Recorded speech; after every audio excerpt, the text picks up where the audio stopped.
Hello, আসসালামু আলাইকুম। এখন আমরা দেখব ভার্সন 3.14 এর ফ্রন্ট প্যানেলের নতুন ফিচার অ্যান্ড আপডেটগুলো। তো চলুন কথা না বাড়িয়ে শুরু করি। এক নম্বর যে আপডেটটা সেটা হচ্ছে, আগে যখন আমরা ফেসবুকে কোনো প্রোডাক্ট শেয়ার করতাম, প্রোডাক্টের লিঙ্ক, তখন ছবি শো করতো না, বাট শুধু এই আইকনটা শো করতো। বাট এখন থেকে যদি আমরা ফেসবুকে কোনো লিঙ্ক শেয়ার করি তাহলে সেটার ছবি, প্রোডাক্টের ছবি সহ শেয়ার হবে। তো চলুন একটা টেস্ট করে দেখি। ফার্স্টে আমি প্রোডাক্টের লিঙ্কটা কপি করলাম, কপি করি, দেন ফেসবুকে গেলাম, গিয়ে শেয়ার করি।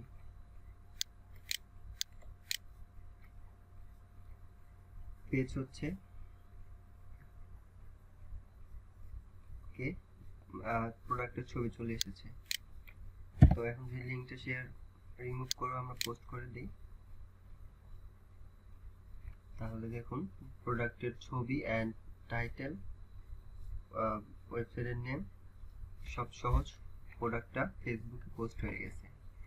এই তো গেল এক নম্বর আপডেট।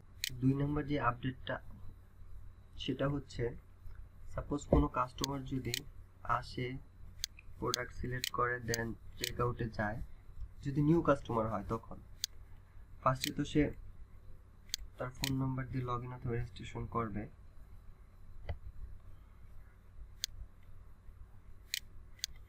ঠিক আছে, তো সরি, এটা তো আমার, আচ্ছা, লগ ইন করলো, ওটিপির জন্য ওয়েট, ওটিপি 1190, ঠিক আছে, লগ ইন অথবা সাইন আপ। এটা তো আমার আগেই ছিল অ্যাকাউন্ট, এই জন্য অটো এটা ফিল হয়ে আইছে, নাম তো থাকি আর নাম্বার। আর সে যদি নতুন কাস্টমার হইতো, মানে নিউ রেজিস্ট্রেশন করতো, তাহলে এই ঘরটা ব্ল্যাঙ্ক থাকতো, আর কাস্টমার তার এখানে নাম দিত,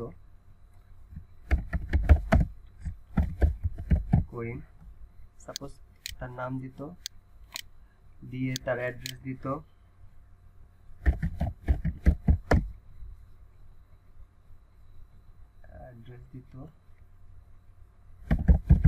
সে দেওয়ার পরে সে অর্ডারটা প্লেস করতো। আর অর্ডার প্লেস করার সাথে অটোমেটিকলি তার নাম এবং অ্যাড্রেস এটা ডাটাবেসে সেভ হয়ে থাকবে। পরবর্তীতে যখন সে আবার অর্ডার করতে আসবে তখন এগুলো অটো ফিল হয়ে যাবে লগ ইন করার সাথে সাথে, তার নাম এবং ডেলিভারি অ্যাড্রেস। ঠিক আছে, এটা টেস্ট অর্ডার করে দিই। ধর অর্ডার হয়ে গেল, বাট এইভাবে যদি কাস্টমার করে এখন থেকে নিউ কাস্টমার, তার নাম, ডেলিভারি অ্যাড্রেস অটো সেভ হয়ে থাকবে। পরবর্তীতে যদি সে আবার অর্ডার করতে আসে তখন অটোমেটিক ওগুলো ফিল হয়ে যাবে, তাকে আর বারবার টাইপ করতে হবে না। আর এটাই ছিল ফন্ট থিমের আপডেট, আর সেম আপডেট দুইটাই মোবাইল থিমেও হয়েছে।